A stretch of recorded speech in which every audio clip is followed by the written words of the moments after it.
우리나라에 있는 두 지역, 제주와 여수.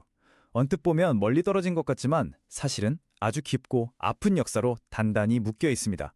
오늘은 이 두 곳을 잇는 하나의 비극적인 사건, 그 실타래를 한번 풀어보려고 합니다.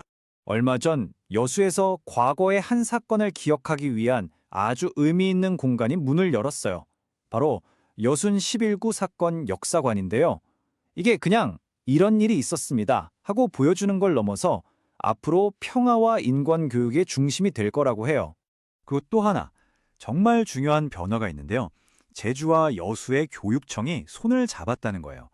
이제 두 지역의 학생들이 평화와 인권이라는 주제 아래 자신들이 공유하고 있는 이 역사를 함께 배우기 시작한 거죠. 오랫동안 끊어져 있던 두 지역의 이야기가 마침내 이어지기 시작한 겁니다. 자, 그럼 이제 진짜 궁금해지죠?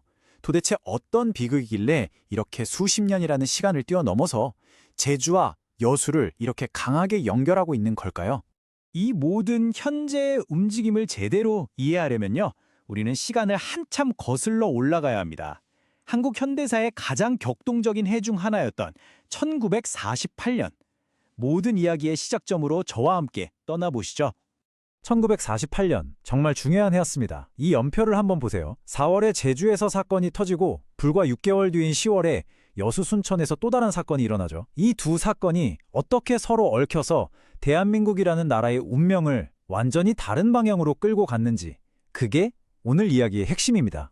그럼 시간 순서대로 따라가 볼게요. 모든 것의 시작점이었던 제주도에서 과연 무슨 일이 있었던 건지 먼저 자세히 들여다보겠습니다. 흔히 제주 4.3을 그냥 폭동이라고 알고 있는 분들도 계신데 사실 그 배경은 훨씬 복잡합니다. 당시 한반도는 해방의 기쁨도 잠시 남과 북으로 쪼개질 엄청난 위기 앞에 놓여 있었어요. 제주도민들은 남한만 따로 선거를 치르는 게 곧 영구적인 분단을 뜻한다고 본 거죠. 그래서 통일된 자주국가를 원한다 하고 저항의 목소리를 높인 겁니다.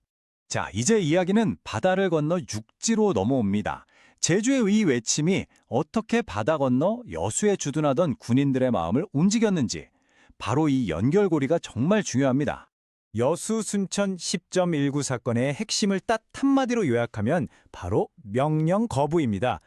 제주도민들을 진압하라는 국가의 명령을 바로 그 국가의 군인들이 정면으로 거부한 초유의 사태였죠. 아니, 군인이 어떻게 명령을 거부했을까요?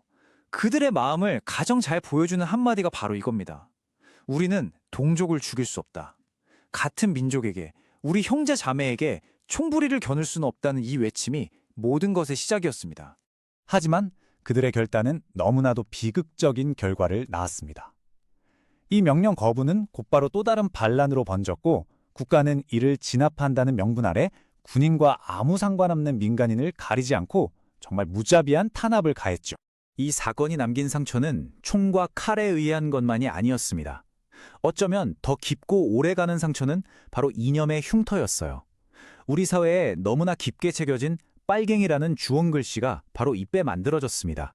원래 빨갱이는 그냥 공산주의자를 뜻하는 말이었지만 여순 사건 이후에 그 의미가 완전히 달라집니다. 국가의 정책에 조금이라도 반대하는 목소리를 내는 사람이라면 누구든 빨갱이로 몰아서 사회적으로 매장시켜버리는 아주 강력하고 무서운 이념적 무기가 된 겁니다. 이 빨갱이라는 낙인이 한 가족을 어떻게 무너뜨리는지, 한 생존자의 증언은 그 고통의 깊이를 짐작조차 하기 어렵게 만듭니다. 아버지가 우익단체에 끌려가고 나서 할아버지는 극심한 충격으로 남은 가족들마저 아버지를 해친 가해자처럼 보였다는 거예요. 이건 뭐 상상조차 하기 힘든 트라우마죠. 그리고 이런 억압은 그냥 마구잡이로 일어난 폭력이 아니었습니다. 국가가 국민의 생각과 마음까지 통제하기 위해서 아주 체계적으로 만든 시스템이었습니다. 이 통제 시스템은 아주 치밀한 단계로 이루어졌어요. 먼저 조금이라도 밉보인 사람들을 색출해냅니다. 그리고 보도연맹 같은 단체에 강제로 가입시켜서 사상을 바꾸라고, 즉 전향하라고 압박하죠. 근데 여기서 끝이 아니에요. 평생에 걸쳐서 본인은 물론이고 그 가족까지 감시하고요. 심지어 나중에는 반공행사에 이들을 동원하기까지 합니다. 한 개인의 삶을 그냥 송두리째 올가매는 거대한 시스템이었던 거죠. 그 결과는 정말 참혹했습니다. 빨갱이 가족이라는 낙인은 말 그대로 대를 이어서 고통을 줬습니다. 자식들은 제대로 된 직장도 구하기 힘들었고 평생 감시 속에 살아야 했죠. 특히 여성들은 성폭력을 포함해서 말로 다 할 수 없는 끔찍한 일을 겪었습니다. 평생 비행기 소리만 들어도 공포에 떨었다는 어느 할머니의 증언처럼 그 트라우마는 죽을 때까지 지워지지 않는 상처로 남았습니다. 자, 이렇게 어둡고 아픈 이야기를 따라왔는데요. 이제 다시 현재로 돌아와 보겠습니다. 이 길고 긴 고통의 역사를 오늘날 우리 사회는 어떻게 마주하고 있을까요? 정말 다행스럽게도 길었던 침묵의 시대를 지나서 이제는 진실과 화해를 위한 움직임이 시작되었습니다. 꽁꽁 묻혀있던 역사의 진실을 제대로 밝히고 억울하게 희생된 분들의 명예를 되찾아주려는 소중한 노력들입니다. 맨 처음에 우리가 봤던 여수의 역사관 개관, 그리고 생존자들의 증언을 하나하나 공식적인 기록으로 남기는 작업, 또 제주와 여수의 아이들이 함께 아픈 역사를 배우는 그 교육 협력, 이 모든 것들이 과거의 상처를 치유하고 더 나은 미래로 나아가기 위한 구체적인 발걸음들인 거죠. 그리고 이 두 지역의 아픔과 연대를 보여주는 아름답지만 슬픈 상징이 하나 있어요. 바로 동백꽃입니다. 추운 겨울에 붉게 피었다가 꽃송이째 툭 떨어지는 모습이 마치 억울하게 희생된 영혼들 같다고 해서 제주 4.3과 여순 10.19 희생자 모두를 상징하게 되는데요. 이제는 서로의 아픔을 보듬는 연대의 증표로 사용되고 있습니다. 오늘 우리는 제주에서 시작해서 여수로 이어진 이 고통의 다리를 함께 건너봤습니다. 이 모든 과정을 보고 나니 마지막으로 이런 질문을 던지게 되네요.